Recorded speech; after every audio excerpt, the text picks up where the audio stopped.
विगत 5 वर्षों से संपूर्ण भारतवर्ष में राष्ट्रीय मानवाधिकार एवं आरटीआई जागरूकता संगठन के द्वारा गरीब, लाचार व असहाय लोगों की निस्वार्थ सेवा की जा रही है। इस बाबत आज भी इस संगठन की ओर से भागलपुर स्थित जवाहरलाल नेहरू चिकित्सा महाविद्यालय अस्पताल के रीजनल ब्लड बैंक परिसर में रक्तदान शिविर आयोजित की गई। कार्यक्रम आयोजन करने से पहली बात तो है कि हम लोग को बल मिलता है कि जो भी हमारे मरीज यहाँ आते हैं, जो कि निसहाय हैं, जिसके पास बहुत से अननोन पेशेंट आते हैं, गार्जियन नहीं रहता है, खून की इतनी कमी रहती है कभी कभी कि जान बचाना मुश्किल हो जाता है। उस स्थिति में ऐसे मानवाधिकार आयोग के लोग हों, चाहे और दूसरा कोई संगठन है जो ब्लड डोनेट करता है, उस तरह से हम लोग को बल मिलता है और उन लोगों को इलाज करने में मदद मिलती है, जान बचाया जा सकता है। इस तरह से आयोजन हम अनुरोध करेंगे कि सिर्फ मानवाधिकार आयोग ही के, आरटीआई के कार्यकर्ता ही के, अन्य भी आम पब्लिक में भी लोगों को जागरूक करना है हम लोग को कि blood donation time to time जो है लिमिट के अनुसार की एज के अनुसार, यंग एज में है तो 3 महीने बाद आप कर सकते हैं, कोई दिक्कत उसका नहीं होगी। ओल्ड एज के हैं तो उसके लिए सावधानी लेना पड़ता है। तो ब्लड डोनेट करें, डोनेट करने से लाइफ सेविंग चीज़ है हमारे अस्पताल के लिए, हमारा संपत्ति है और हम इसके लिए मरीज का जान बचाने में सक्षम होते हैं। देखिए, जो रक्तदान है इसको हम लोग, इसका जो है ये महादान की श्रेणी में आता है। आप कुछ भी दान कर सकते हैं, आप संपत्ति से दान कर सकते हैं, लेकिन ये दान जो है ये महादान की श्रेणी में आता है। और इस अस्पताल में बहुत सारे परिस्थितियाँ ऐसी खड़ी हो जाती है जिसमें कि ब्लड की आवश्यकता पड़ती है और देने वाला कोई नहीं रहता है। फॉर एग्जांपल कि अगर कोई एक्सीडेंट होकर कोई अननोन आदमी आ गया तो देना बहुत ज़रूरी होता है। दूसरा, अगर किसी का रक्त की जो शरीर में मात्रा है 6 से नीचे चला गया है तो जान बचाने के लिए तत्काल रक्त की मुहैया करानी आवश्यक होती है। परंतु ये एक ऐसा चीज़ है कि जिसको हम लोग खरीद करके या कहीं से ला करके व्यवस्था नहीं कर सकते हैं। इस कारण ये हम लोग यहाँ ब्लड बैंक का काम है, रक्त की रिप्लेसमेंट हम लोग देते हैं यहाँ से। जो आदमी जिसका कोई भी डोनर है तो उसके बदले में रक्त देता है तो यहाँ से हम लोग टेस्टेड ब्लड उसको मुहैया कराते हैं ताकि उसके ऑपरेशन हो सके, जान बच सके। तो ये लोगों में जो भ्रांति फैली हुई है कि रक्त देने से कमजोरी आती है, इसको दूर करने की आवश्यकता है और हमें चाहिए कि आम जनों को भी इसका इस तरह की जागरूकता पैदा करने की आवश्यकता है। और जो मीडिया के पर्सन हैं उन लोग भी सब जगह जाके इस तरह के प्रचार प्रसार कर सकते हैं कि रक्तदान अवश्य करें। धन्यवाद। मैं डॉक्टर अशोक कुमार भगत इस महाविद्यालय का प्रिंसिपल हूँ।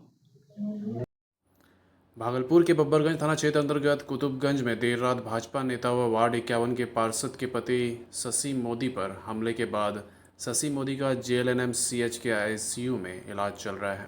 इधर घटना को लेकर DSP राकेश कुमार ने उनका हाल जाना, साथ ही ICU इंचार्ज महेश कुमार से उनके स्वास्थ्य के बारे में जाना। 12:15 पर इस अस्पताल में भर्ती हुए हैं। उनका CT हुआ है। CT के फाइंडिंग में एक छोटा सा हेमाटोमा है, उसका कोई बहुत ज़्यादा उपचार की आवश्यकता नहीं, अपने आप ठीक हो जाने की संभावना है। ECG उनका नॉर्मल है, पेशेंट बिल्कुल कॉन्शस ओरिएंटेड है।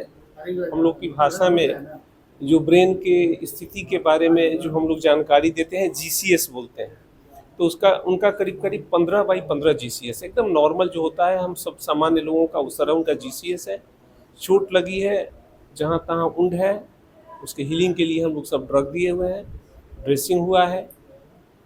खतरे से बाहर है, कुछ जांच उनका बचा हुआ है। इससे अभी हम लोगों को चेस्ट का एक्सरे करा लेना है, उनका अल्ट्रासाउंड करा लेना है।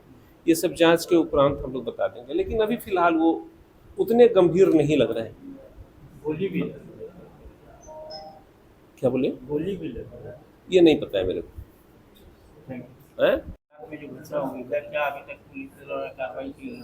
इनके द्वारा, इनके परिजन द्वारा लिखित आवेदन दिया गया है और उसको हम लोग कार्रवाई कर रहे हैं। जल्द से जल्द जो भी अभियुक्त होंगे उनकी गिरफ्तारी की जाएगी।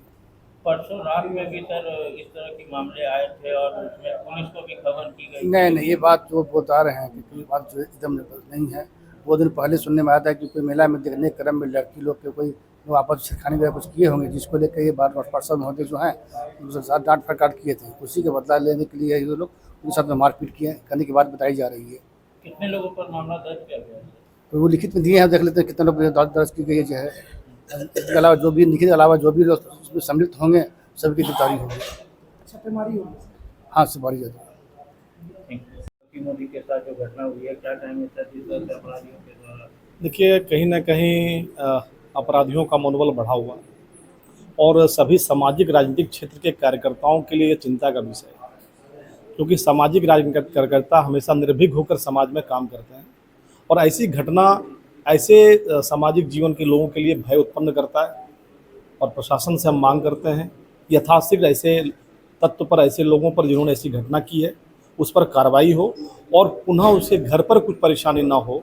एक प्रशासन के डिप्टेशन भी वहाँ पर तत्काल कराया जाए और ऐसे लोगों को चिन्हित करके जिन्होंने इस तरह की हिम्मत की है और प्रशासन उसको निश्चित रूप से और कार्रवाई करते हुए और ऐसा एक माहौल बने शहर के अंदर कि दूसरी ऐसी कोई घटना के लिए ऐसे सामाजिक राजनीतिक क्षेत्र के लोगों को कुछ भी करने से पहले उसको सोचना पड़े। परसों भी इस तरह की बात सामने आई थी, पुलिस को भी खबर दिया गया था जो प्रत्यक्षदर्शी बता रहे हैं सर, लेकिन पुलिस ने कोई कार्रवाई नहीं की।